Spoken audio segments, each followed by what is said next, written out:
उत्तरायण होने की खुशी में मनाया जाने वाला पर्व महापर्व है मकर संक्रांति। नमस्कार दोस्तों, आप सभी का हमारे चैनल द डिवाइन सोल में बहुत बहुत स्वागत करती हूँ। दोस्तों, यदि आप चैनल पे आज पहली बार आए हो तो चैनल को लाइक, शेयर और सब्सक्राइब करना बिल्कुल ना भूलें। साथ में नोटिफिकेशन बेल को तो ज़रूर ही प्रेस कर लें ताकि हमारे आने वाले हर लेटेस्ट वीडियो की जानकारी आप तक तत्काल ही पहुँच सके।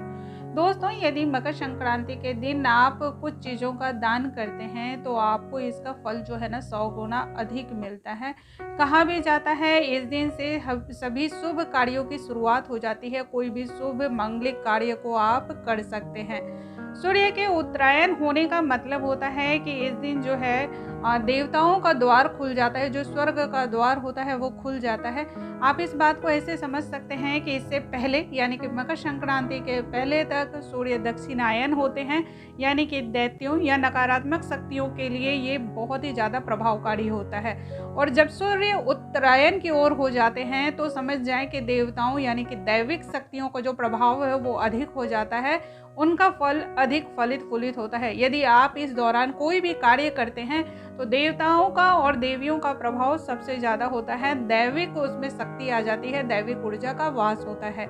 इसलिए इस दिन दान तो जरूर ही करना चाहिए। और खासकर यदि आप बहुत चीज़ों का दान नहीं भी कर सकते हैं तो इनमें से कोई भी आज जो मैं बताने वाली हूँ ये 6 वस्तुएं, इनमें से आप जो भी आपकी शक्ति हो, जो भी यथाशक्ति आप दान कर सकते हो उसे जरूर शामिल करें अपने दान के लिस्ट में। मकर संक्रांति के इस शुभ अवसर पर 6 वस्तुओं का क्यों दान करना चाहिए और उसका क्या महत्व है, क्यों करना चाहिए, आज इसका भी मैं जवाब देने वाली हूँ। तो दोस्तों, सबसे पहले हम बात करते हैं कि इस संक्रांति के अवसर पर हमें तिल का दान तो जरूर करना चाहिए। तिल का दान विशेष इसमें लाभ देता है, विशेष फल की प्राप्ति होती है।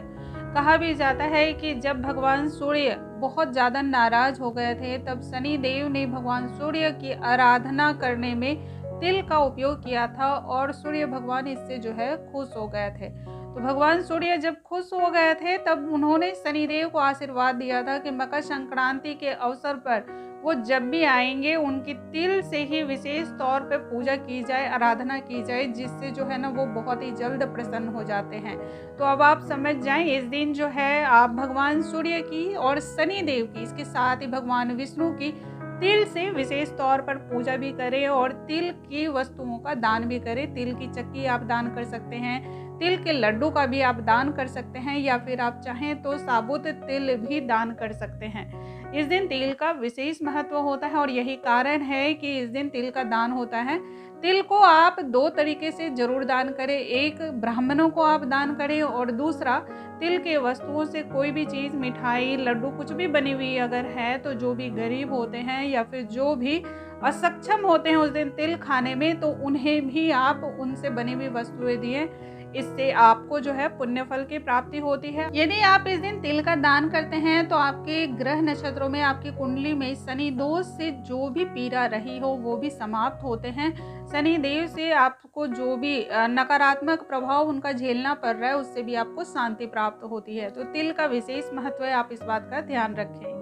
यदि आप इस दिन काले कंबल का दान करते हैं तो आप समझ जाएं कि राहु के आप जो भी अशुभ प्रभाव हैं उससे आप बचते हैं। उनकी जो भी नकारात्मक ऊर्जा होती है वो आप तक आने से पहले ही समाप्त हो जाती है। इसलिए मकर संक्रांति के अवसर पर काले कंबल का दान करना विशेष फलदायी होता है। तीसरा जो नंबर आता है दोस्तों वो बहुत ही खास है, बहुत ही अहमियत रखता है और हम सभी को ये जरूर करना चाहिए।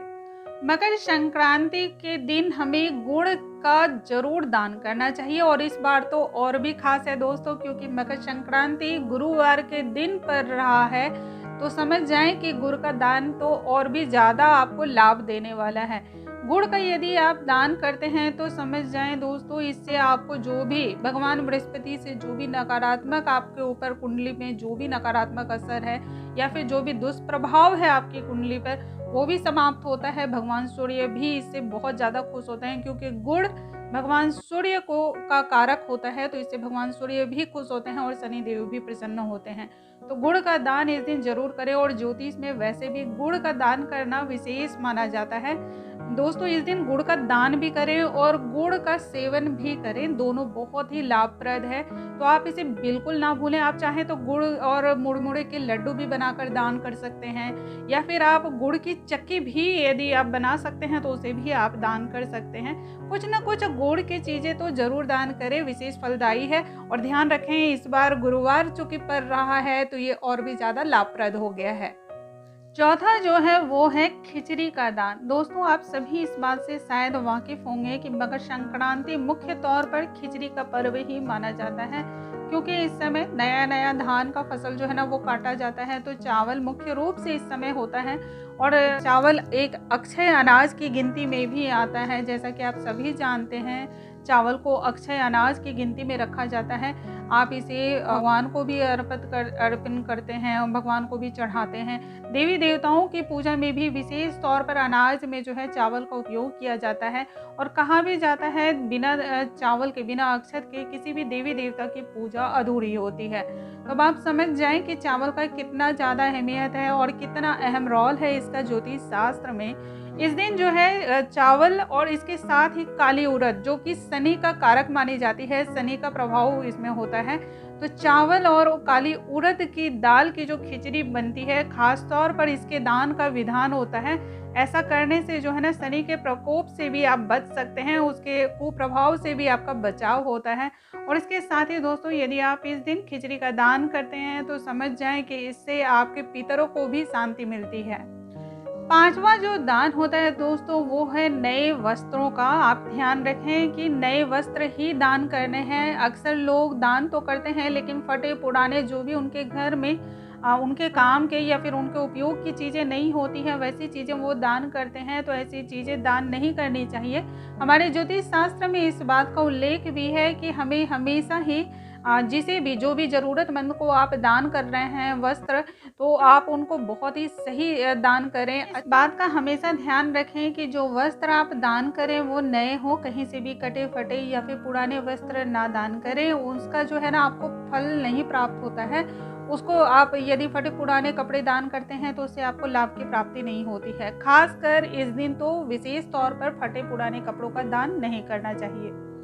ज्योतिष में घी का दान काफ़ी अहमियत रखता है, और इस बार मकर संक्रांति के दिन घी का दान अवश्य करें, क्योंकि घी को भगवान सूर्य और भगवान बृहस्पति से जोड़कर देखा जाता है। घी का जो प्रभाव होता है वो बहुत ही अच्छा होता है दोस्तों। यदि आप घी का इस दिन दान करते हैं तो आपके कैरियर में कई सारे रास्ते खुलते हैं। यदि आपको कहीं कोई रास्ता समझ नहीं आ रहा हो या फिर आपके कैरियर में कहीं ना कोई बाधा उत्पन्न हो जा रही हो, तब तो घी का दान करना और भी ज़्यादा उत्तम होता है और भी ज़्यादा अच्छा होता है। साथ ही घी का दान करने से आपको भौतिक सुख और सुविधाएं भी मिलती हैं। तो घी का दान काफ़ी अहमियत है, चाहे आप वो छोटी सी डिब्बी ही क्यों ना दान करें, अपने सामर्थ्य के अनुसार, अपनी शक्ति के अनुसार घी का दान करें। यह आपको बहुत ज़्यादा फलदायी होने वाला है। तो दोस्तों मुझे उम्मीद है आज की ये जानकारी आप सभी को बहुत अधिक पसंद आई होंगी। जानकारी आज की पसंद आई हो दोस्तों तो इसे फैमिली और फ्रेंड्स के साथ शेयर करना तो बिल्कुल ना भूलें, ताकि उन्हें भी इसका लाभ मिल सके अधिक से अधिक। अगले वीडियो में फिर से मिलूंगी एक नई जानकारी के साथ। तब तक के लिए नमस्कार दोस्तों।